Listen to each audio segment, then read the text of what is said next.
Today's November 6th, 2024. Current Bitcoin price is $75,324. Welcome to the BitBite podcast, your source for news and information about Bitcoin and the cryptocurrency space. This podcast is meant for educational and entertainment purposes only and is not financial advice.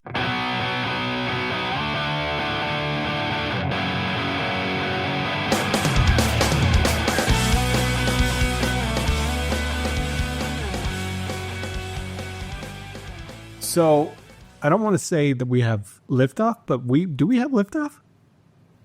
I'm afraid to call it liftoff yet, but I mean, we did cross an all-time high here in the past 24 hours, so yeah, something to be said about that.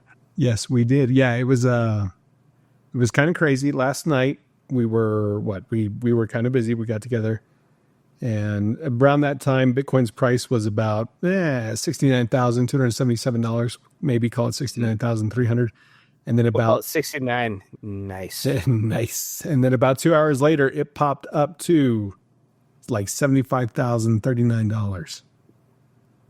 Well, I think when we checked, it was 74,000. Yeah, but that's still a $5,000 jump in the span of 2 hours, 2.5. Yeah, that was some shorts got liquidated for sure.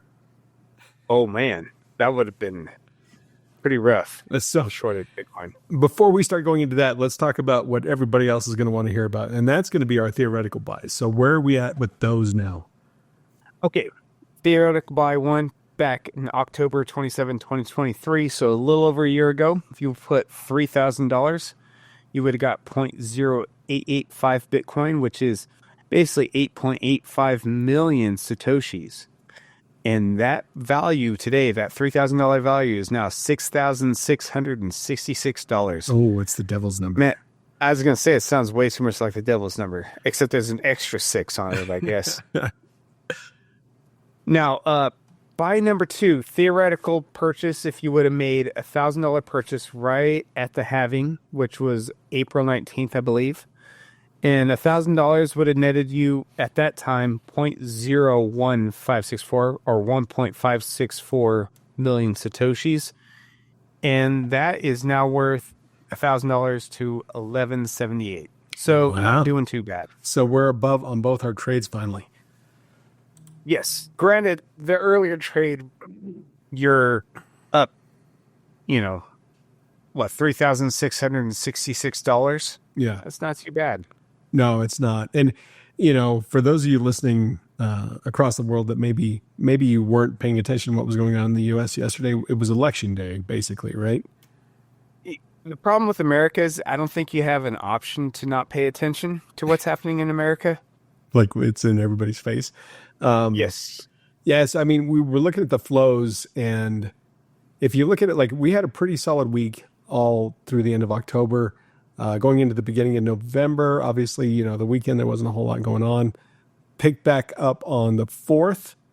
And, you had it was basically a negative day, almost 541 million of outflows that took place that day. And then on the 5th, which was actually election day itself proper, like even IBIT, had 44.2 million of outflows that day. A total of 116 million worth of outflows that happened that day. Now, I've seen the rumors. Obviously, the ETF flows don't have it listed yet because IBIT never lists until the following day as to what they've done. But from some of the rumors that I've heard is that there was $1 billion worth of inflows into IBIT in the first 20 minutes of trading this morning. So what we have here, like even Grayscale had positive inflows today. We had 691 million of what's been reported so far, and we still don't have numbers for the BTCD and the IBIT.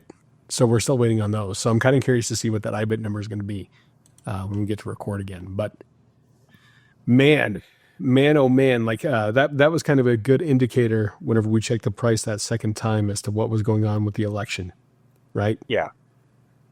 Because, I don't know, regardless of whether you like Trump or not, if you're invested in cryptocurrency in any way, shape, or form, you really wanted him to win. I agree, but I don't think if Kamala would have won, it would have made. I mean, it would have made a difference right now, but long term, I don't think it would have made a difference. I think after the elections are settled, that's when the liftoff tends to happen. Yeah. Yeah. And you mentioned. Go ahead. Didn't you mention that every election cycle? I mean, after the Bitcoin halving, then there's the election, and whatever the price is at election, it never sees that again. Correct. So that theoretically, what we saw with that $69,000 Bitcoin, we may never see that again. Like that may have been the threshold right there of like, we may never see Bitcoin that low ever again. Yep. The only question is okay, if we're never going to see 69,000, how high is it going to go this cycle? That's the big question. Like, I've got coworkers that work internationally, and I was talking with one of the ones from Canada the other day, and she was wanting to sell her ETFs because Canada's had Bitcoin ETFs a lot longer than what we have, and she's like, "Do I sell?" And I said, "Don't sell yet." I said, "Wait till at least till after the election if you want to offload some." I said, "But wait till that happens." She is not a fan of Trump at all. Like she terribly hates him. But I told her, I said, "Well, what's going to happen is either Bitcoin's going to do well either way." I said, if one person gets elected, more than likely you're going to see a nice little pop up in price. I said, if the other person gets elected, you may not get that pop up, but eventually it'll all still come out in the wash. Like it'll do what it needs to do. Yep. And I can't disagree with those words at all. Yeah. No, to me, it's solid advice. And I mean, it kind of sucks to say that, yeah, we may never get the chance to buy $69,000 Bitcoin again. It's going to be 70 from here on out. Yeah. So for those of you that missed that boat, if you had money waiting on the sidelines and you're waiting for Bitcoin to go back down to like, say, $50,000, there's a pretty good chance at this point you're not going to ever see that again. Yeah. 100% agree. So yeah, Bitcoin surges 10% off to a record of 76,000 as Trump victory heralds wider crypto adoption and weaker regulations. So obviously in the United States, we got a crypto-friendly president currently. Before we even kind of began, I was looking to see if any of his, and I don't know if that was his acceptance speech or what that was the other day, but I was looking to see if there was anything that was mentioning crypto, and there really wasn't. He was just thanking everybody for the work that went into the campaign. Yeah. So I'm kind of curious to see. Yeah, I was going to say, I wouldn't expect him to say anything about the crypto market just yet.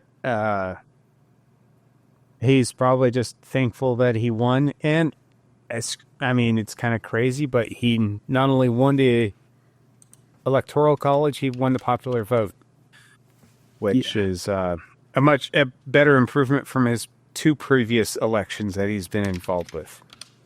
We haven't seen Republican candidate win the popular election along with the electoral college since, I think they said Bush. Yeah, George H.W. Bush. Yeah. Bush's daddy. Yep. Yeah, like something like over 20 years ago or something along those lines. And 36 years ago, if my calculations are right. Yeah. Is it that long ago? Yeah. Good Lord Almighty, I'm old. 1988. Trying to find here. So, and actually one thing that was kind of cool was that October 31st, which we probably should have done an episode then, but things were kind of hectic. But October 31st was the anniversary of the white paper that was released by Satoshi on Halloween. And so I was looking at that and I retweeted it. I probably should just go to my retweets, but let me do that instead. I'm pulling that up. Talk amongst yourselves. Here's the topic. I should have had this better. Beklempt. I'm beklempt. A little beklempt. Where is... I would like to wish our great Bitcoiners a happy 16th anniversary of Satoshi's white paper. We will end Kamala's war on crypto and Bitcoin will be made in the USA. Vote Trump. And so he posted that on October 31st. I double checked it, made sure it was legit. And he's got on there hashtag Bitcoin, hashtag free Ross day one. So yeah, we'll see if he does that. I mean, if he does free Ross Ulbricht day one, then I'll believe the rest of his talking points. Until then, it's just talking points. Yeah. No, and that's one of the big things is that I really do hope the rhetoric that he's kind of put out there will that he'll stick to it. Like, I mean, I really do. He's got a lot of people that are on his side, and that's one of the biggest things. Again, we've tried to avoid politics a lot on here. I know we still ended up talking about it, but it was kind of hard not to. But he's got such a phenomenal team around him that's one of the big reasons that I was very optimistic for Trump. I mean, aside from the fact that he spoke at a Bitcoin conference, but he's got like 3 or 4 people that are all kind of they really like Bitcoin. So, Well, one of them really likes Doge, yeah. but we will not go there. Well, he says he likes Doge, but then his company owns Bitcoin. So I'm not going to give it too hard of a time. So yeah, I mean, that's been a big reason for celebration, I think, in the United States today. And that's the big reason why we're seeing the price doing what it's doing.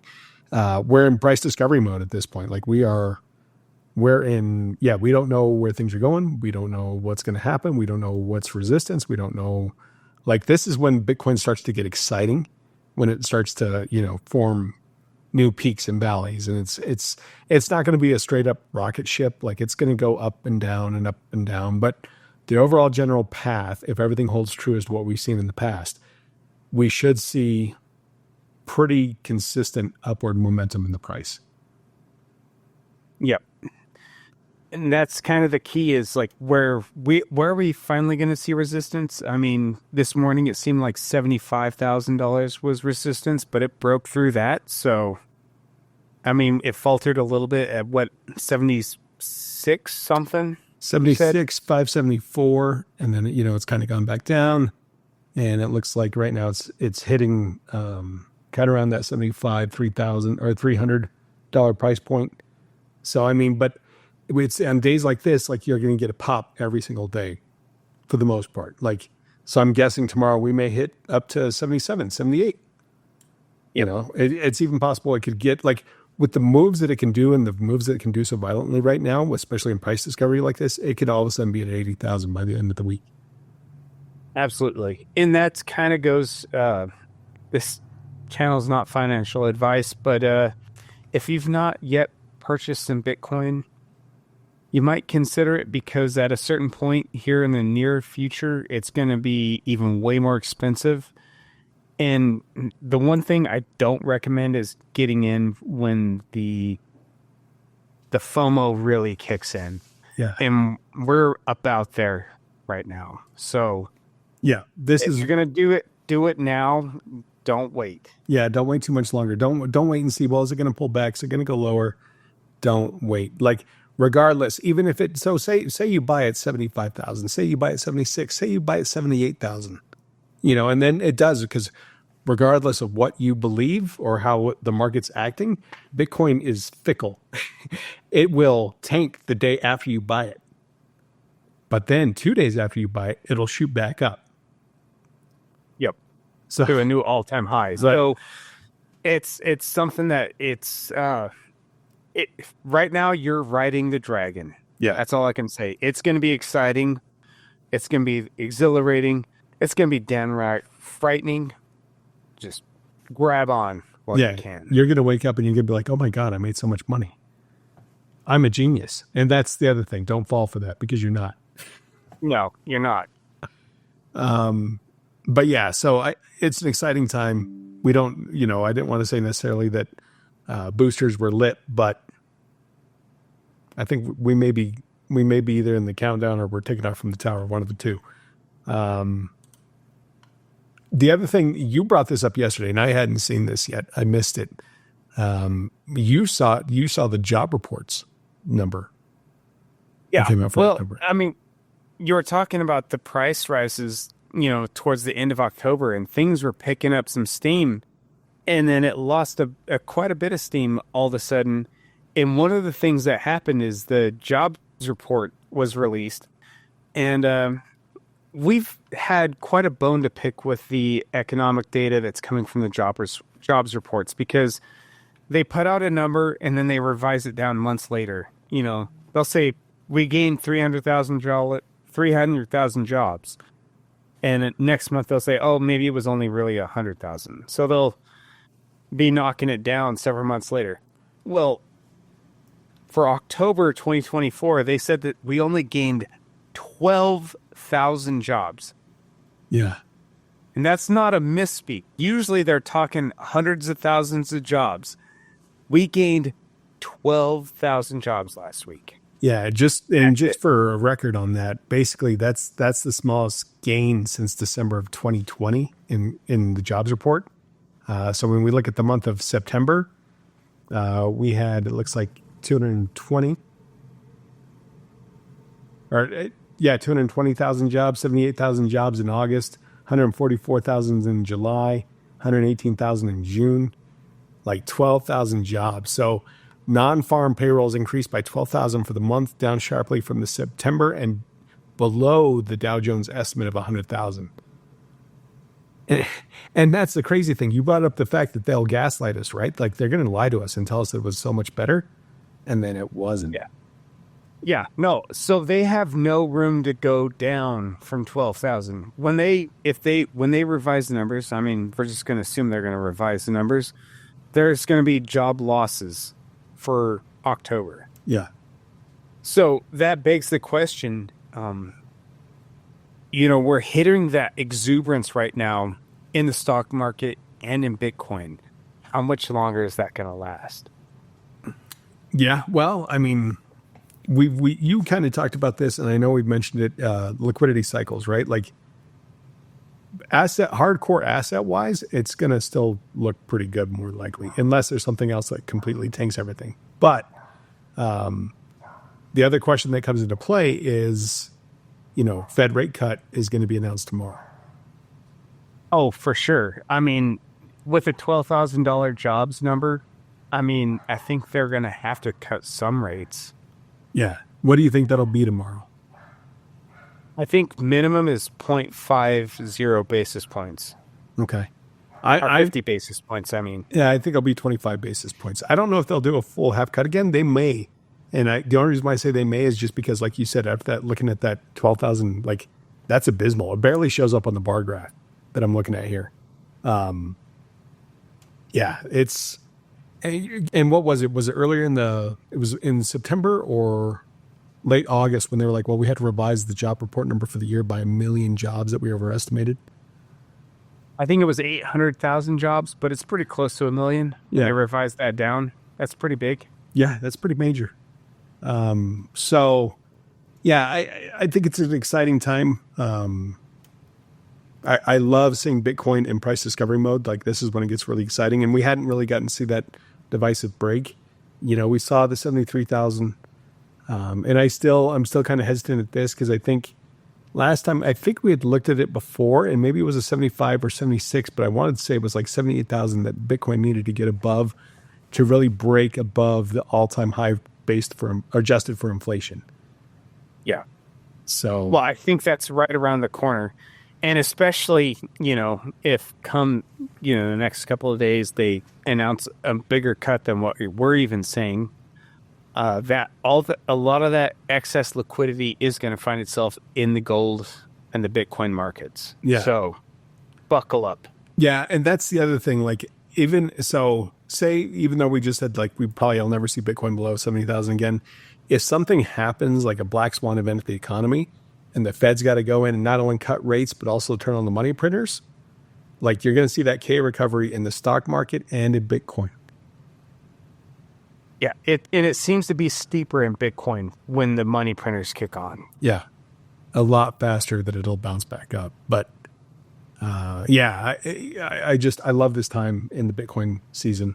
But it's also like, I mean, this also is the doorman, like, for if we continue in the path as usual, about a year from now, maybe a little bit less, we'll be in a crypto winter again. I think so. So, yeah, I mean, we'll that's going to be my next newsletter. I'm going to talk about signs that the Bitcoin fever is over, or signs to watch out for. When the top is in, kind of thing? Yep, it's kind of a few signs to look for when the top is in. That'll be good. So, yeah, speaking of that, we also now, all of our episodes are available on YouTube. So it's not video of us because nobody wants to see my hideous mug, but you Or do get mine. the audio. You do get the audio of the episodes, and they're all on there. So if you get a chance, go to the bitbytepodcast.com. Well, go to the Bitbyte Podcast on YouTube and subscribe to our channel there. If you like to listen to podcasts on YouTube, I do that a lot, but usually there's a video component to it. But a lot of times I don't watch what's going on. I just play it for background noise or listening. Of course, we always have our X channel. My handle is at the BitBytePod1, and yours is I think it's at the BitByte Pod R. R. Yeah. So, yeah, and then sign up for our newsletter. You can sign up for the newsletter at www.thebitbytepodcast.com/sign up. And when you do that, you also get your free hardware wallet checklist just to help give you the warm and fuzzies when you're doing your own self-custody of your crypto. And you can also go onto our deals page and you can buy yourself a Ledger or a LPal wallet in case you want to do some self-custody and you want to take real control of your Bitcoin. Yep. Anything else you wanted to add? That's it for me. Cool. Well, congratulations for those that were kind of single issue voters with Bitcoin and got the Trump win. We hope you guys have a good one, and we hope this ride continues for a little bit. I hope when we record again, we're going to be above 80,000. Oh, if not, then who knows? But this cycle is different, so we don't take anything for granted. Absolutely. Absolutely. Thank you guys for listening. Bye.